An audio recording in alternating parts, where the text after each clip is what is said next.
আজ মঙ্গলবার 28 জানুয়ারি 2025, 14 মাঘ 1431 বঙ্গাব্দ, 27 রজব 1446 হিজরি। জানিয়ে দেব আজকের দৈনিক ইত্তেফাক পত্রিকার শিরোনামগুলো। অবশেষে ঢাবি অধিভুক্তি থেকে মুক্ত 7 কলেজ। চলতি শিক্ষাবর্ষ থেকে ঢাবির অধীনে ভর্তি বন্ধ।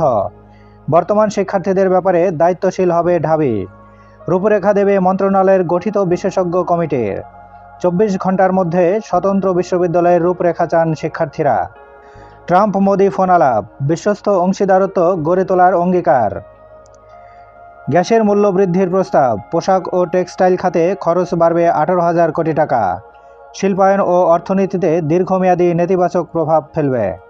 সড়কে 11 জনের প্রাণহানি, তানোরে 2 মোটরসাইকেলের সংঘর্ষে ইউএস বাংলার কর্মকর্তা সহ 2 জন নিহত।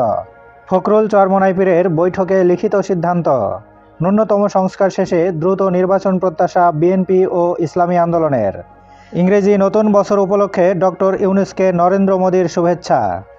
অনির্দিষ্টকালের জন্য ট্রেন চালনা বন্ধের ঘোষণা, রানিং স্টাফদের কর্মবিরতি।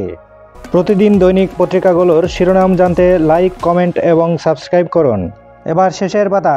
ভারত ও চীনের নতুন বাঁধ তৈরি, বাংলাদেশের স্বার্থ অক্ষুণ্ণ রাখার বিষয়টি নিশ্চিত করার চেষ্টা করব, উপদেষ্টা সৈয়দা রিজওয়ানা হাসান। 3 বিমানবন্দরে উন্নয়ন প্রকল্পের 812 কোটি টাকা আত্মসাৎ, তারিক সিদ্দিক সহ 19 জনের বিরুদ্ধে দুদকের মামলা।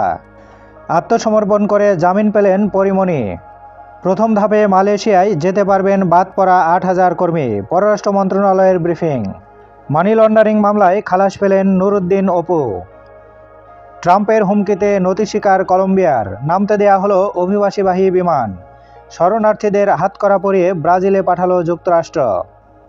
হত্যা মামলা থেকে নাম প্রত্যাহার চেয়ে স্বরাষ্ট্র মন্ত্রণালয়ের বিটিএমএ সভাপতির আবেদন।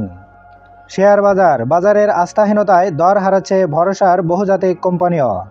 ন্যায় বিচারের স্বার্থে ভারত শেখ হাসিনাকে ফেরত পাঠাবে, আশা টবি কাডমানের।